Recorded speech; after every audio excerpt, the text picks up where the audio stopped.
ನೀವು ನೋಡ್ತಿರೋಂಥ ರೇನ್ಬೋ ಅಂದರೆ ಕಾಮನಬಿಲ್ಲು, ಅದಕ್ಕೆ 7 ಬಣ್ಣಗಳು. ಹಾಗೆ ನಮ್ಮ ಜೀವನದಲ್ಲಿ, ನಮ್ಮ ಶರೀರದಲ್ಲಿ ಕೂಡ 7 ಚಕ್ರಗಳಿದೆ. ಆ 7 ಚಕ್ರಗಳನ್ನು ದಾಟಿ ಈ ಮಾ ನರ್ಮದನ್ನ ದರ್ಶನ ಮಾಡೋದ್ರಲ್ಲಿ ಇದೆಯಲ್ಲ, ಅದರಲ್ಲಿರುವಂತಹ ಬೇರೆ ಥರದದೇ ಆನಂದ.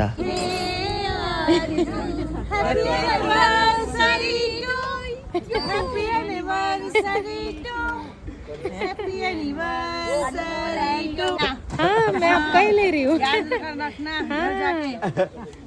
अगले साल देखने का है लेके मेरे साथ कितने लोग थे।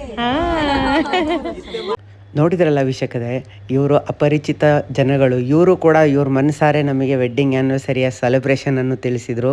ಸೊ ಅದೇ ರೀತಿ ನಾವು ಮಾ ನರ್ಮದಾ ಕೃಪೆಯಿಂದ ಇವರಿಗೆಲ್ಲರಿಗೂ ಅನ್ನ ಸಂದರ್ಪಣೆಯನ್ನು ಮಾಡುವಂಥ ಅವಕಾಶ ಸಿಕ್ತು. ಈಗ ನಾವು ಇರೋವಂಥ ಜಾಗ ನೋಡಿ, ಇದು ಮಾ ನರ್ಮದಾ ಮಡಿಲು. ಈ ಮಡಿಲಲ್ಲಿ ನಾವು ನಮ್ಮ 1 ವರ್ಷದ ವೆಡ್ಡಿಂಗ್ ಆ್ಯನಿವರ್ಸರಿ ನಾವಿಲ್ಲಿ ಸೆಲೆಬ್ರೇಷನ್ ಮಾಡ್ತಾಯಿದ್ದೀವಿ. ನಾನು ತುಂಬ ಗ್ರೇಟ್ಫುಲ್ ಆಗಿದ್ದೀನಿ, ಯಾಕಂದರೆ ಇದಕ್ಕೆಲ್ಲ ಕಾರಣ ಮಾ ನರ್ಮದಾ ಕೃಪಾ. ಈ ಕೃಪೆ ಯಾವಾಗಲೂ ಸದಾ ನಮ್ಮ ಮೇಲೆ ಇರಲಿ ಅಂತ ನಾನು ಪ್ರೀತಿಯಿಂದ ಮಾ ನರ್ಮದಾಗೆ ಹಾರೈಸುತ್ತೇನೆ. ನೀವು ಕೂಡ ನನಗೆ ಪ್ರೀತಿಯಿಂದ ಹಾರೈಸ್ತಾ ಇದ್ದೀರಾ. ಅದೇ ಪ್ರೀತಿನ ನನಗೆ ಮುಂದೆ ಬೆಳೆಸ್ಕೊತಾ ಹೋಗ್ತಾ ಇದ್ದೀರಾ. Thank you so much. ನನ್ನ ಈ ಎಲ್ಲ ಕಂಟೆಂಟ್ಸ್ಗಳನ್ನ ನೋಡಿ, ನನ್ನ ಪರಿಕ್ರಮದ ಜರ್ನಿಯನ್ನು ನೋಡಿ ಅಂತ ಹೇಳ್ತೇನೆ. ಅಲ್ಲಿವ್ರಿಗೆಲ್ಲರಿಗೂ ನಮಸ್ಕಾರ. ಜೈ ಶ್ರೀರಾಮ್.